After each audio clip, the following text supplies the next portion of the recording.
On a bitterly cold morning in January 1915, a strong wooden ship named Endurance sat frozen solid in the white ice of Antarctica with 28 worried men trapped on board. Their captain, Ernest Shackleton, had promised them the adventure of a lifetime by walking across the entire frozen continent from one side to the other on foot. But now their ship was stuck tight in ice that squeezed harder every single day. And these brave men were thousands of miles away from any other humans on Earth. Before we dive in, drop a comment and let me know which city you are watching this from right now. What happened next became one of the most amazing survival stories ever told, with moments so unbelievable that even the men living through it could barely believe what was happening to them. Let me take you back to how this incredible journey started many months earlier in the year 1914. Ernest Shackleton was a famous explorer from Ireland who had already tried twice before to reach the South Pole, but failed both times. After another explorer named Roald Amundsen successfully reached the South Pole in 1911, Shackleton decided he needed a new challenge that nobody had accomplished. He came up with an incredibly bold plan to cross the entire continent of Antarctica on foot, which would cover about 2,900 kilometers through freezing temperatures and deadly snowstorms. To help him achieve this impossible dream, Shackleton bought a tough wooden ship called Endurance and started looking for brave men to join his crew. The response to his expedition was absolutely incredible because thousands of men wanted to join even though they knew how dangerous it would be. Shackleton carefully picked 27 men who had different skills like sailing, photography, science, and even a carpenter to fix things when they broke. On August 1st in 1914, the Endurance set sail from London carrying these 27 men plus one stowaway, who snuck aboard secretly.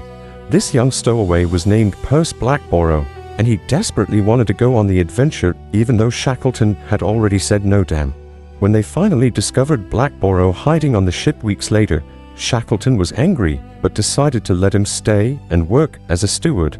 The ship sailed south for many weeks until it reached South Georgia Island on November 5th in 1914. This small island had a whaling station where Norwegian whale hunters worked, and it was the very last place with humans before the frozen wilderness began. The experienced whale hunters took one look at the dark skies and rough seas and told Shackleton he should wait before continuing. They warned him that the ice in the Weddell Sea was particularly thick and dangerous that year, and sailing into it now would be extremely risky. But Shackleton was stubborn and determined, so he ignored their warnings and ordered his crew to continue sailing south toward Antarctica. On December 5th, the Endurance left South Georgia and sailed into the pack ice that surrounds Antarctica like a frozen barrier. For several weeks, the ship pushed slowly through cracks and openings in the ice, crunching forward bit by bit toward their destination. The crew could actually see the Antarctic coast in the distance, and everyone was excited because they were getting so close to where they planned to land. But then on January 18th in 1915, something terrible happened that would change everything for these men and ruin all their carefully made plans. A strong wind from the north pushed the pack ice hard against the land, and the ice squeezed together so tightly that the Endurance became completely stuck.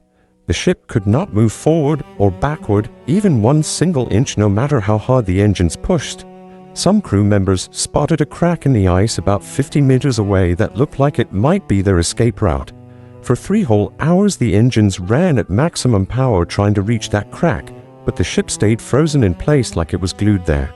The desperate men then grabbed saws and axes and climbed out onto the ice to try cutting through it by hand. They worked until their arms ached and their fingers went numb from the cold, but the ice was just too thick and strong. As the days turned into weeks, the crew watched helplessly as the ice sheet they were stuck on started drifting north, carrying them about 60 miles away from where they wanted to land. Winter was approaching Antarctica fast, and that meant something absolutely terrifying for everyone on board the ship. In Antarctic winter, the sun completely disappears, and there is total darkness for 24 hours every day for many long months. The temperature dropped lower and lower until it reached -20 degrees Celsius, and the ice around them froze even harder. A photographer named Frank Hurley was traveling with the expedition, and he took incredible pictures showing how the ice squeezed the ship from all sides. You could see in the photos how the wooden hull was bending and cracking under the enormous pressure of the ice. The crew tried everything they could think of to save their ship from being crushed completely into pieces. On September 1st in 1915, the ice pressure started acting on the ship with incredible force that made terrible creaking sounds. By late October, the situation had become desperate because water was seeping into the ship through cracks in the wood. On October 24th at exactly 6:45 in the evening, a massive piece of ice slammed into the Endurance with tremendous force. This violent collision broke the stern post at the back of the ship, and freezing cold seawater immediately started pouring inside. The crew worked like crazy people for 3 days straight, trying to pump the water out faster than it was coming in. They took turns at the pumps without sleeping because they knew if they stopped, the ship would sink beneath them. But no matter how hard they pumped, the water kept rising higher and higher inside the ship. Some men tried breaking apart the ice surrounding the ship to reduce pressure, but this also failed to help at all. Finally, on October 27th, after fighting as hard as they possibly could, Shackleton made the heartbreaking decision to give up on saving the ship. He ordered all 28 men to abandon the Endurance and take everything they could carry onto the ice. The men grabbed food supplies, 3 small lifeboats, tents, sleeping bags, and whatever personal items they could manage to carry. Shackleton was very strict and told each man he could only take 2 pounds of personal belongings because survival was more important. To show he meant business, Shackleton threw his own gold coins and Bible into the snow in front of everyone. Frank Hurley, the photographer, had taken 400 amazing photos, but could only carry 150 photo negatives because of the weight limit. Those 150 photos would later become the only visual record of this incredible adventure for people around the world to see. On November 21st, something heartbreaking happened that affected everyone deeply, even though they had already left the ship. The pressure from the ice became so incredibly strong that the Endurance suddenly rose up 20 feet into the air. Then, with a loud cracking sound, the wooden hull split apart and the ship began sinking slowly beneath the frozen water. The crew was camped on the ice only a few kilometers away, and they all watched as their ship disappeared forever. Seeing it sink felt like their last connection to the outside world was being cut, and some of the men cried openly. Now the 28 men were completely stranded on a floating sheet of ice in the middle of the Antarctic Ocean. They had no way to contact anyone because there were no radios or telephones that could reach that far back then. The crew set up a camp on a large hump of ice and named it Ocean Camp. Then they checked what supplies they had left. They found they had only about 1 month worth of food, 3 small boats, 1 sledge, and very little else to help them survive. The nearest land was an island called Perilous Island, located about 550 kilometers away across dangerous icy seas, but getting there seemed almost impossible. Shackleton decided they should try walking to Perilous Island by dragging their boats and supplies on sledges across the ice. The men loaded everything up and started pulling the heavy boats that weighed about 1 ton each toward their destination. But fate was cruel because summer was returning to Antarctica, which made the ice surface soft and slushy. After 3 hours of backbreaking work, the exhausted men looked behind them and saw they had only traveled 1 miserable mile. The journey ahead looked even worse, so Shackleton decided to stop and camp right there until conditions improved. For the next several months, the crew lived on this floating ice sheet that drifted slowly north with the ocean currents. They named their new camp Patience Camp because all they could do was wait patiently and hope for better conditions. As supplies ran low, Shackleton put everyone on strict food rations, giving them only 1 biscuit, some watered-down milk, and tiny amounts of meat each day. The crew hunted seals and penguins whenever they could find them to add to their meager food supply. Shackleton often lied to his men about how much food they had left because he knew keeping hope alive was crucial. On December 23rd, Shackleton decided to try walking again and ordered everyone to pack up Patience Camp and move. But after walking just a few kilometers, they suddenly encountered thin ice and open water blocking their path completely. They could not go forward or back, so they set up yet another camp on the ice. The food shortage was getting frightening now, but Shackleton kept telling his crew not to worry because there was enough to survive. He understood that mental strength was just as important as physical strength for getting through this terrible situation alive.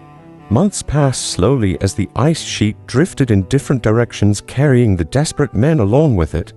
Days turned into weeks, and weeks turned into months, until finally a new year began, and it was 1916. On the morning of March 23rd, Shackleton spotted something through the fog that gave him a tiny bit of hope.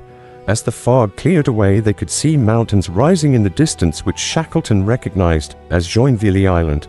But this was actually bad news, because it meant they had drifted so far that they passed Pallet Island completely.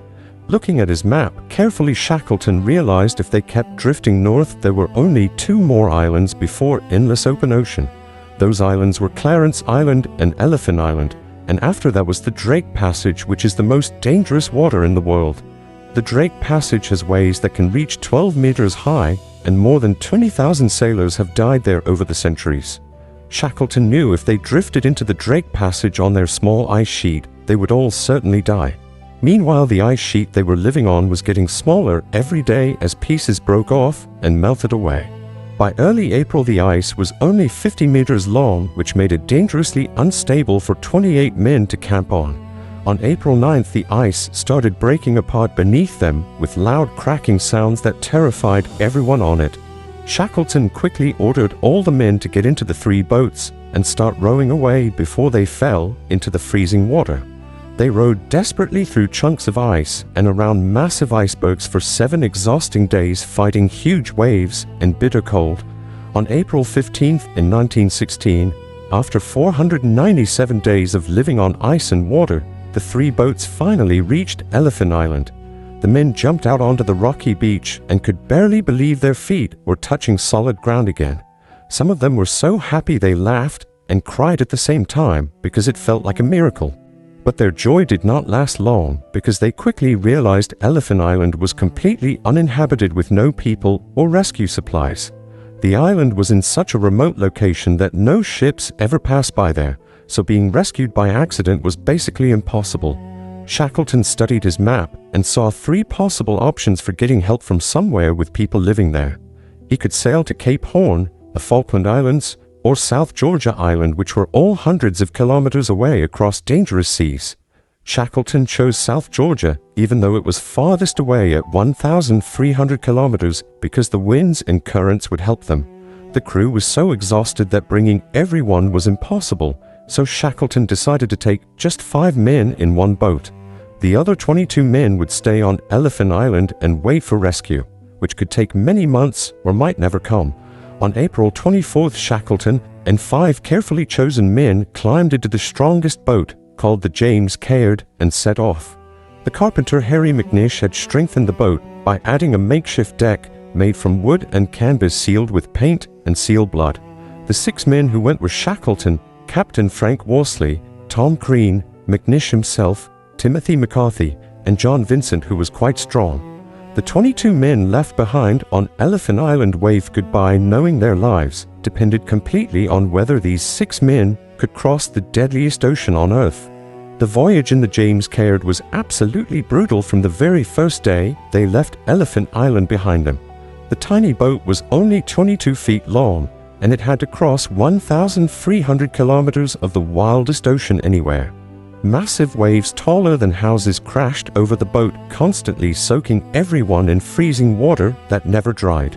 The men took turns in shifts, with 3 men working and 3 men trying to rest in the cramped space.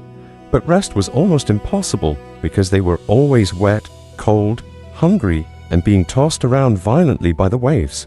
Captain Worsley had the incredibly difficult job of navigating their course using a sextant to measure the sun's position.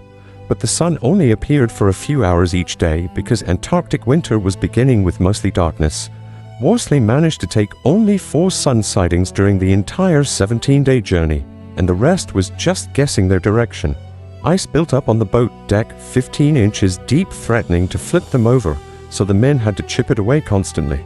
Their fingers were frostbitten and their hands were numb, but they kept working because stopping meant certain death for everyone. On May 5th, something terrifying happened that Shackleton would never forget for the rest of his entire life. He was steering the boat when he looked up and saw what he thought was a break in the clouds. But then he realized with horror it was actually a gigantic wave bigger than any he had seen before. Shackleton screamed at everyone to hold on tight, and then the enormous wave picked up their tiny boat like a toy.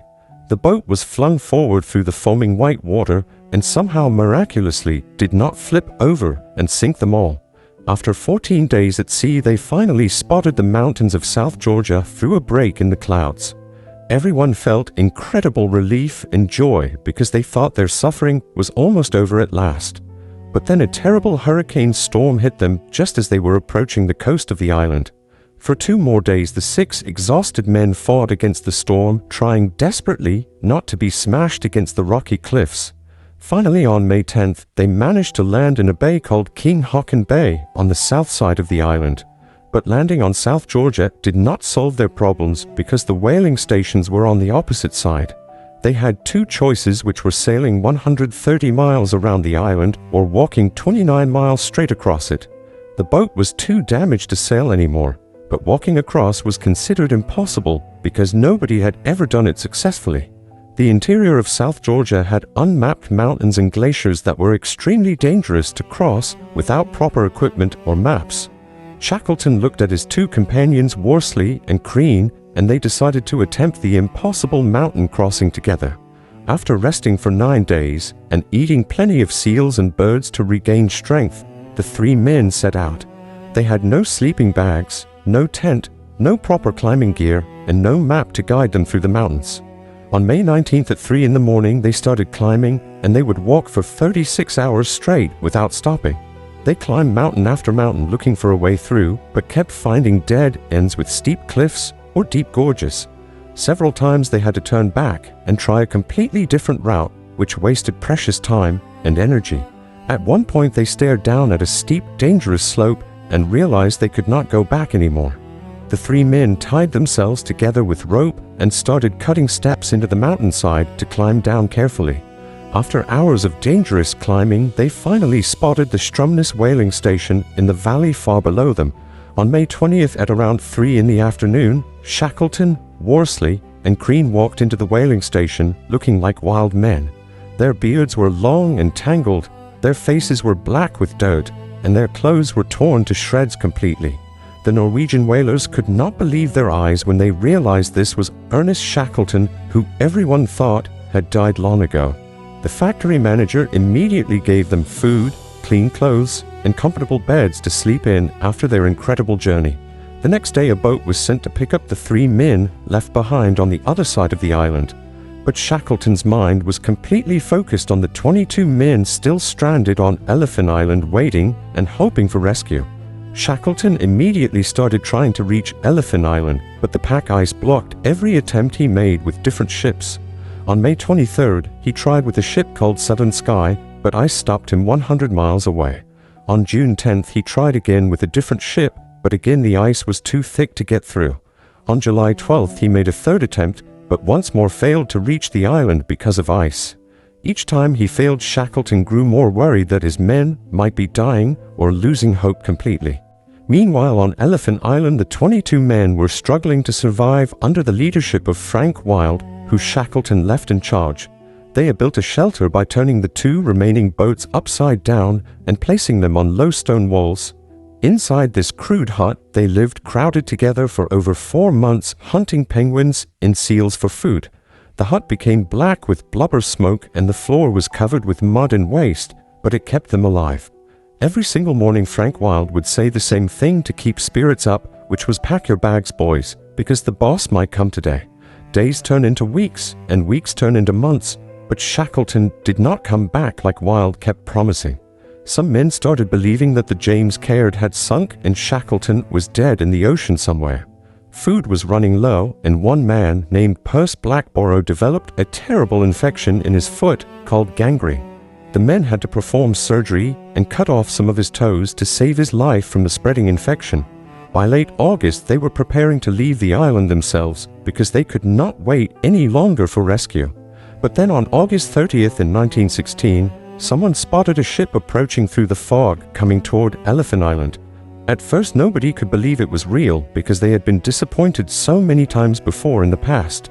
But as the ship got closer, they could see their boss Ernest Shackleton standing on the deck waving at them. The men rushed to the beach cheering and crying with joy and relief that rescue had finally come for them. Within 1 hour, all 22 men were safely aboard the Chilean ship Yelcho that Shackleton had borrowed for his fourth rescue attempt. When Shackleton counted the men, he was amazed and relieved to discover that all 22 were still alive. Not a single man had died during the 4.5 months they waited on that desolate island. Frank Wilde told Shackleton that he never stopped believing the boss would come back for them no matter how long it took. The entire crew sailed to Chile and arrived on September 3rd in 1916, exactly 22 months after they first left South Georgia. Against all odds, every single one of the 28 men survived this incredible ordeal through leadership, teamwork, courage, and refusing to give up hope. The story of Shackleton and the Endurance became legendary as one of the greatest survival stories ever told in human history. Even though Shackleton failed to achieve his original dream of crossing Antarctica, he accomplished something far more important and meaningful. He brought every single one of his men home alive through some of the most terrible conditions imaginable on Earth. In 2022, over 100 years later, researchers found the wreck of the Endurance sitting nearly 10,000 feet deep in the Weddell Sea. The ship was in remarkably good condition because the cold water had preserved it almost perfectly all these years later.